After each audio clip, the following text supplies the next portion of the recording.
কুকিংয়ে সবাইকে স্বাগত। আমি ঝুম্পা বলছি। আমি আর একটা নতুন রেসিপি নিয়ে আসলাম। রেসিপিটা হলো মাটন বিরিয়ানি। মটন বিরিয়ানিটা এটা সামনে দুর্গাপুজো, তার উপলক্ষেও করা একটা স্পেশালভাবে আমি এটা করেছি। আর তাছাড়া আমাকে এক বন্ধু না, আমার বয়সী না ছোট আমি জানি না, সে আরোহী খান বলে আমাকে এটা দুদিন ধরে আমাকে রিকোয়েস্ট করেছে এটা বানানোর জন্য, কিন্তু আমি সেই সময় করিনি, কারণ একটা বিশেষ দিন দেখে এটাকে বানাবো বলেই, সেই জন্য। আর রবিবারটা বাড়ির সবাই থাকে, সবাই মিলে বসে খাওয়া যাবে, সেই কারণেই এটা আমি রবিবার দেখেই বা মহালয়া দেখে বানালাম। আমি এর জন্য প্রায় 1 কেজি 250 চাল জলে ভিজিয়ে রেখেছি। আমি একটা বিরিয়ানি মশলা তৈরি করছি। এখানে প্রায় 10-12টা এলাচ, কয়েকটা লবঙ্গ, একটু দারচিনি আর একটা জয়িত্রী নিলাম। জয়িত্রী নিয়ে আর এক চামচ সাজিরে নিয়েছি, আর একটা বড় এলাচ এর মধ্যে দিয়ে দেব। দিয়ে এটাকে আমি ভেজে নেব। আর এই বড় এলাচ দিয়ে দিলাম, দিয়ে এটাকে ভেজে নেব। ভেজে এটাকে আমি গুঁড়ো করে নেব। আর এদিকে কড়াই বসিয়ে আমি সাদা তেল দিলাম, এটা কিন্তু সাদা তেলেই রান্না হবে। আর দিয়ে দিলাম প্রায় 5-6 চামচ আমি এখানে ঘি। রান্নাটা ঘি আর সাদা তেলেই হবে, আমি কিন্তু এখানে কোনো ডালডা ইউজ করিনি। আচ্ছা, আর এখানে আমি দিয়ে দিলাম একটু আলুটা ভাজলে যাতে কালার হয়, সেই কারণেই আমি হলুদ দিয়ে দিলাম। আর আলুটা ভাজার আগে আমি প্রায় 5-7 মিনিট আমি নুন জলের মধ্যে ফুটিয়ে নিয়েছি, যাতে একটু নরম হয়। ফুটিয়ে তারপরে আমি এটাকে ভেজে তুলে নিলাম। আচ্ছা, এরপরে আমি এইখানে নিয়েছি 1 কেজি 250 চাল, আর 10 পিস মতো আমার মাটন আছে। তার প্রত্যেকটা পিসের ওয়েট 150 গ্রাম করে, তার মানে পিসগুলো যথেষ্ট বড়। তার জন্য আমি এখানে প্রায় বড় সাইজের 6টা পেঁয়াজ আমি কুচিয়ে নিয়েছি। সেই কোচানো পেঁয়াজটা আমি এখানে ভেজে নেব। এটা ভাজা হয়ে গেলে এটাকে আমি অ্যাকচুয়ালি বেরেস্তা বানাবো। আর এই বেরেস্তাটা দিয়ে হাফ আমি মানে যখন দমে দেব বিরিয়ানি তখন দেব, আর হাফ দিয়ে কিন্তু আমি মাংসটাকে আমি রান্না করব। তাই এটা ভাজা হচ্ছে, এটা ভাজা হলে এটাকে আমি হাফ তুলে নেব।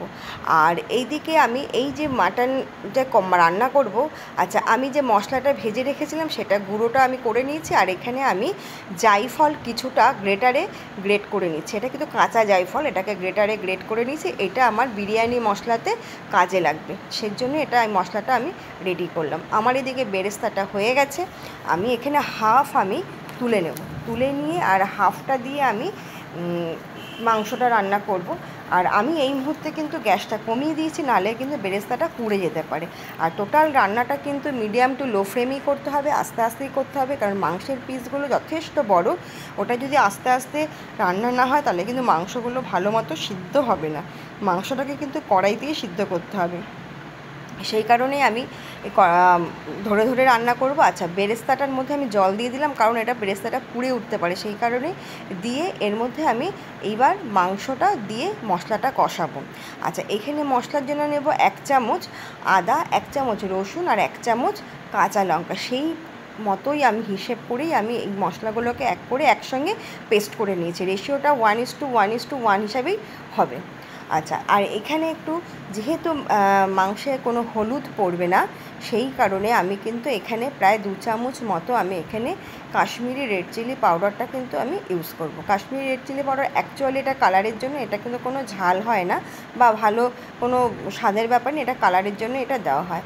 আমার কিন্তু মাংসটা কষানো হচ্ছে। এরপর আমি এখানে এই মশলাটা আমি দিয়ে দিলাম, যে মশলাটার আমি হিসেব বলে দিয়েছিলাম সেইভাবেই আমি এখানে দিয়ে দিলাম। দিয়ে এইবার লবণ আমি দেব। লবণটা কিন্তু একটু মানে বুঝেই দিতে হবে, কারণ আমি যে রাইসটা বানাবো তার মধ্যেও কিন্তু লবণ পড়বে, সেই জন্য এখানে মাংসটার মধ্যে একটু লবণটা অল্পই ধরতে হবে। আচ্ছা, আমি এখানে প্রায় 2 চামচ মাংস দিলাম, ছোট চামচের, বড় চামচ নয় কিন্তু দিলাম। দিয়ে 1.5 কেজি মাংস আছে, এখানে 2 চামচ লবণ দিলাম, আর 2 চামচ কাশ্মীরি রেড চিলি পাউডার, আর আদার পেস্ট 1 চামচ, রসুন 1 চামচ, কাঁচা লঙ্কা 1 চামচ দিয়ে এটাকে কষাবো।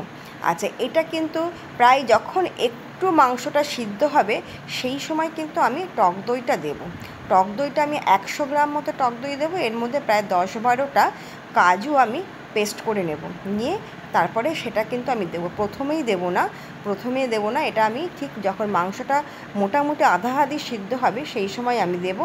আর মোটামুটি এদিকে জলটাও প্রায় শুকিয়ে গেছিলো, সেই সময় আমি দিলাম, দিয়ে এটাকে আমি আবারও ঢাকা দিয়ে দেবো। এটাকে কিন্তু মিডিয়াম টু লো ফ্লেমেই রান্নাটা করতে হবে। মাংসটাকে কিন্তু এইভাবেই কড়াইয়ের মধ্যে সিদ্ধ করতে হবে। এই মাংসটা টোটাল রান্না করতে আপনার সময় লাগবে 1 ঘন্টা।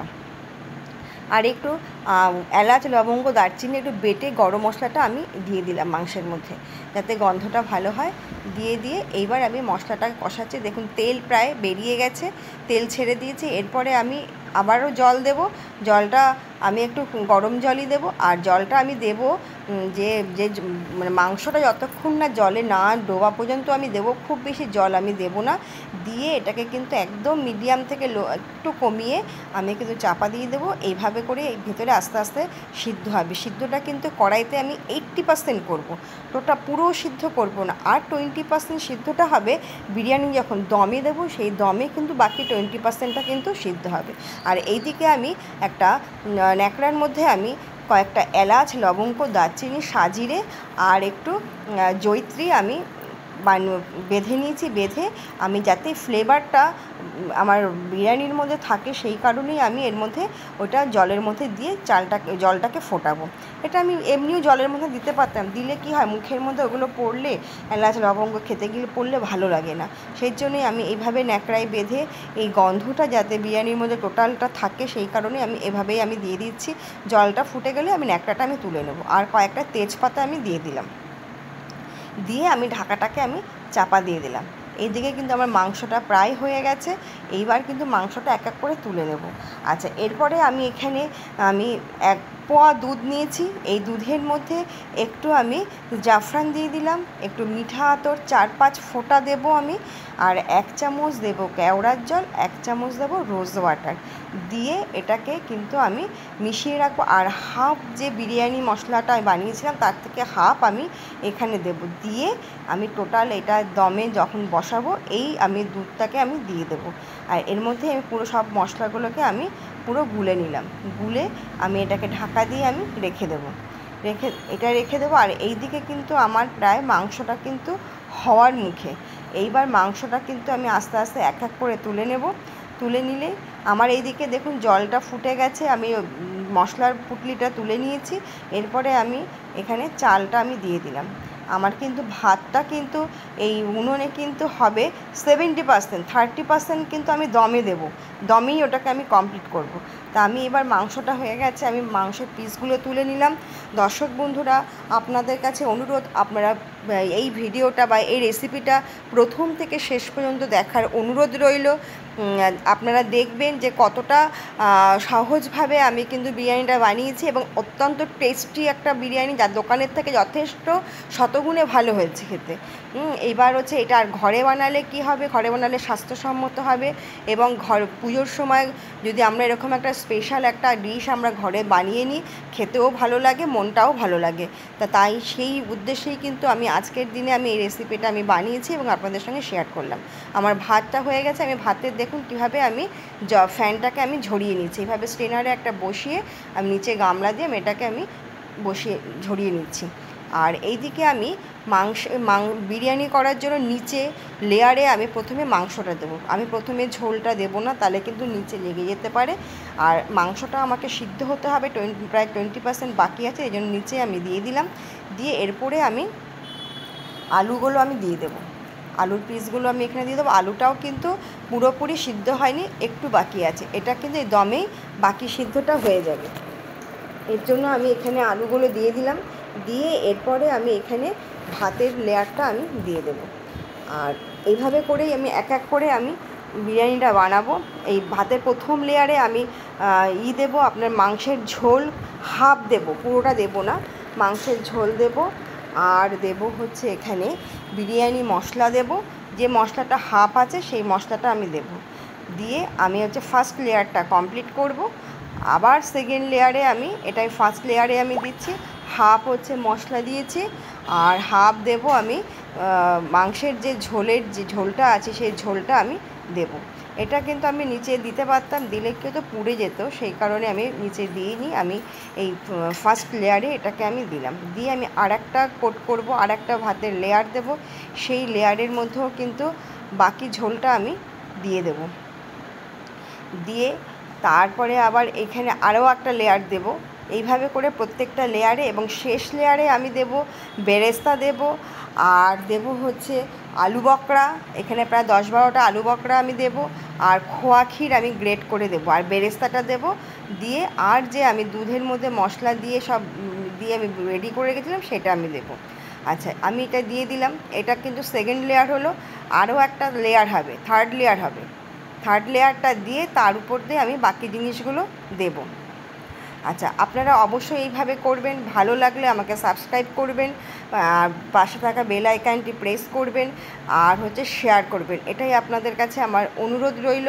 এবং ভিডিওটা প্রথম থেকে শেষ পর্যন্ত দেখবেন, তাতে বুঝতে পারবেন কিভাবে আমি সহজভাবে একটা ঘরোয়াভাবে আমি বিরিয়ানিটা বানিয়েছি, এবং খুব টেস্টি বিরিয়ানি হয়েছে। আচ্ছা, আমি এরপরে লাস্ট থার্ড লেয়ারটা আমি দিচ্ছি। আমার জায়গাটা একটু ছোট হয়ে গেছে, আমি বুঝিনি প্রথমে, যার ফলে আমি ছোট হয়ে গেছে। তাতে অসুবিধা হবে না, কিন্তু আমি এটা এখন চেঞ্জ করা যাবে না, তাই আমি চেঞ্জ করতে পারছি না। তা আমি এখানেই আমি একটু উঁচু উঁচু হয়ে গেছে, তা মানে সমস্যা নেই। প্রত্যেকটা ভাত ঝরঝরাই হবে, কোনো হবে না। আমি বেরেস্তাটা আমি দিয়ে দিলাম, দিয়ে এর মধ্যে আমি আলু বকরাগুলো ভেতরে আমি একটা একটা করে পুঁতে দিয়ে দেবো। এর মধ্যে আমি দিয়ে দেবো, ভেতরে ঢুকিয়ে দেব, আর এখানে উপর দিয়ে আমি কিন্তু ঘি ছড়িয়ে দেব। আর এই যে আমি বানিয়েছিলাম দুধের এইটা, সেটা আমি এখানে আমি দিয়ে দিলাম। এটাতেই কিন্তু আস্তে দুধটা থাকবে, এটাতেই আস্তে আস্তে করে দমে পুরো টোটাল বিরিয়ানিটা মাংস চাল সব সিদ্ধ হয়ে যাবে, এবং খুব সুন্দরভাবে ঝরঝরাভাবেই হবে। আচ্ছা, এখানে আমি এই যে আলু বকরাগুলো এক একটা করে ভেতরে ভাতের ভেতরে আমি এইভাবে করে দিয়ে দিচ্ছি। আর কিছুটা আমি এখানে খোয়া ক্ষীর নিয়েছি, সেই খোয়া ক্ষীরটাকে আমি উপর থেকে আমি গ্রেট করে দিয়ে দেব। দিয়ে তারপরে যখন এটা হয়ে যাবে, একটা বড় জায়গায় ঢেলে এটাকে আমি পুরোটা মিশিয়ে নেব। মিশিয়ে নিলে একটা দারুণ একটা টেস্টি একটা বিরিয়ানি হয়ে যাবে। আচ্ছা, এরপরে আমি যে খোয়া ক্ষীরটা গ্রেট করে দিচ্ছি, দিয়ে এরপরে প্রায় 5-6 চামচ আমি ঘিটাকে আমি ছড়িয়ে দেব। আর এটা যখন দমে দেব, আমি কিন্তু একটা গ্যাসের উনুনে প্রথমে একটা লোহার চাটু বসিয়ে দিয়েছি। চাটুটা বেশ গরম হয়ে যাবে, তার উপরে কিন্তু এটাকে আমি ফ্লেমটাকে মিডিয়ামে রেখে এটাকে আমি বসিয়ে দেবো। চাটুর মধ্যে যে গরমটা হবে সেটার ভেতরে গিয়ে আস্তে আস্তে করে সুন্দরভাবে এটা হয়ে যাবে। সবথেকে ভালো হয় চাটির উপরে যদি একটু বালি দেওয়া যায় ভালো হয়। বালিটা আমার কাছে ছিল না বলে দিতে পারিনি, আমি শুধু চাটুর উপরেই বসেছি। বালির উপরে দিলে খুব সুন্দরভাবে এটা দমটা খুব ভালো হয়। আচ্ছা, আমি উপর থেকে প্রায় 5-6 চামচ আমি ঘি ছড়িয়ে দিলাম। আমি কিন্তু এতটুকু ডালডা ব্যবহার করিনি, দোকানে কিন্তু ডালডাই ইউজ করে। আচ্ছা, আমি এরপরে উপর থেকে আটাটা দিয়ে দিলাম, আটা মাখাটা দিয়ে এর উপরে আমি ঢাকাটা দেবো, যাতে ভেতরের ভাপটা বাইরে বেরিয়ে না যায়, তাতে আমি গন্ধটা পুরো ভেতরেই থাকবে। আচ্ছা, আমার এটা হয়ে গেল। এরপরে আমি ঢাকা দিয়ে আমি দমে দিয়ে দেবো। দিয়ে দিলেই কিন্তু আমার কিন্তু প্রায় রেডি। এখানেও কিন্তু হতে প্রায় 40 থেকে 45 মিনিট সময় লাগবে। এটা বুঝবেন কিভাবে? এটা যখন নাকি দেখবেন কানটা পাতলে যখন চচ্চর ভেতরে আওয়াজ হবে, তখনই ভাববেন এটা কিন্তু হয়ে গেছে। আমার কিন্তু বিরিয়ানিটা প্রায় হয়ে গেছে। এইবার ঢাললেই এটা কিন্তু আমার রেডি। দেখুন কতটা ঝরঝরে হয়েছে, একদম ঝরঝরে। ভাত কিন্তু একটার সঙ্গে একটা একটুও লাগেনি। এবং মাংসটাকেও দেখাবো যে মাংসটা কতটা সফট হয়েছে, একদম হাতে নিয়ে একদম পুরো হাতে গলে যাবে, একদম হাতে ধরলেই মাংসটা এত সুন্দর সফট হয়েছে। অত বড় বড় পিস কিন্তু খুব সুন্দরভাবে গলে গেছে। মানে একটু মাংস যদি শক্ত থাকে বিরিয়ানি কিন্তু খেয়ে মজা নেই। দেখুন মাংসটা, আমি একটা মাংস আপনাদের দেখাচ্ছি, যথেষ্ট বড় পিস, দেখবেন কত সুন্দর নরম হয়ে গেছে। এই যে দেখুন, একদম একদম এটা কিন্তু নরম হয়ে গেছে, একদম ছেড়ে আসছে হাড়ের থেকে মাংসটা। তা আপনারা অবশ্যই এইভাবে ট্রাই করবেন এবং দেখবেন কতটা সুন্দর ঘরোয়াভাবে বিরিয়ানি হয়। এবং এটা আপনারা আমার পাশে থাকবেন, এটাই আপনাদের কাছে আমার অনুরোধ রইল।